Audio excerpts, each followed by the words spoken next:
Hey everyone, I'm Tom Cheswick, and thanks again for joining me for this quick tutorial. Today we're using Luminar NEO. It's the latest version. I'm going to show you how to quickly edit this portrait.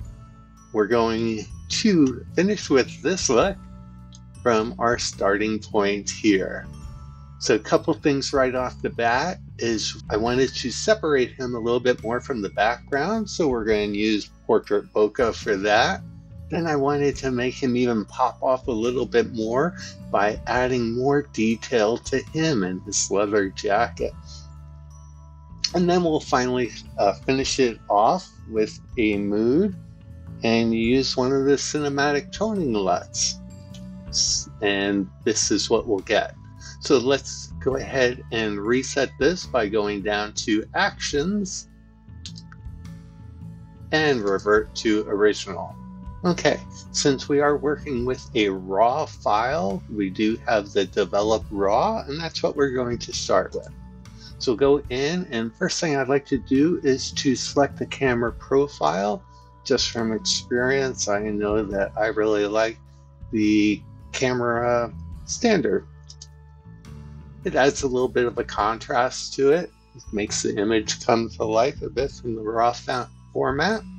Next thing I like to do is to adjust my exposure. Exposure is actually pretty good. I might just brighten it a touch. What I like to do is to activate the black and white points on the histogram by hitting the letter J. That's also going to add either red for blown highlights or blue for details that are completely black. We do have the option of raising those a bit.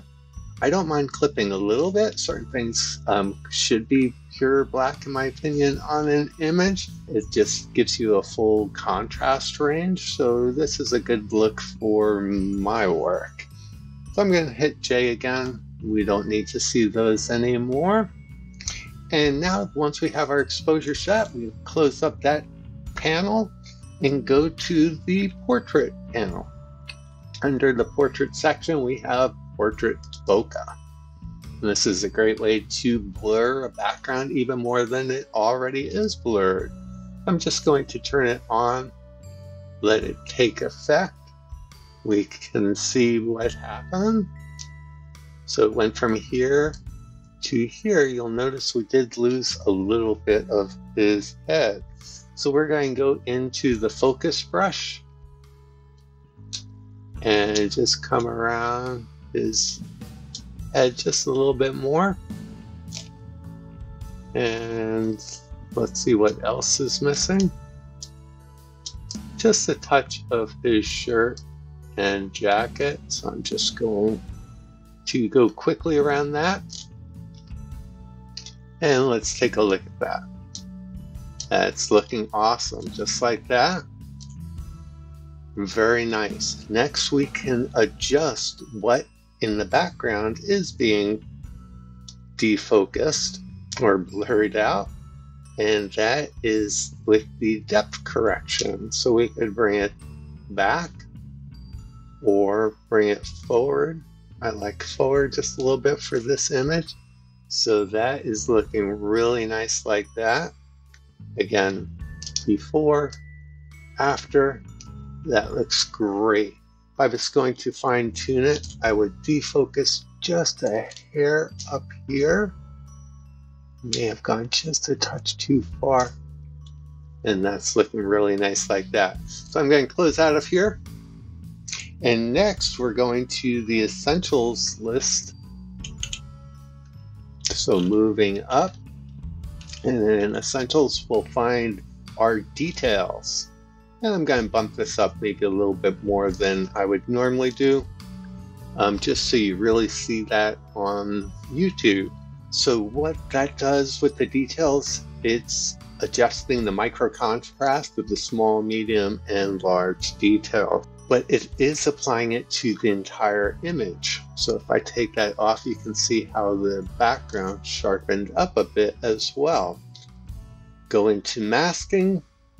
Mask AI, let Luminar NEO work its magic as it selects the subject, and we'll select human, and now it's only applying it to the sharpening only to our subject, which is exactly what we want.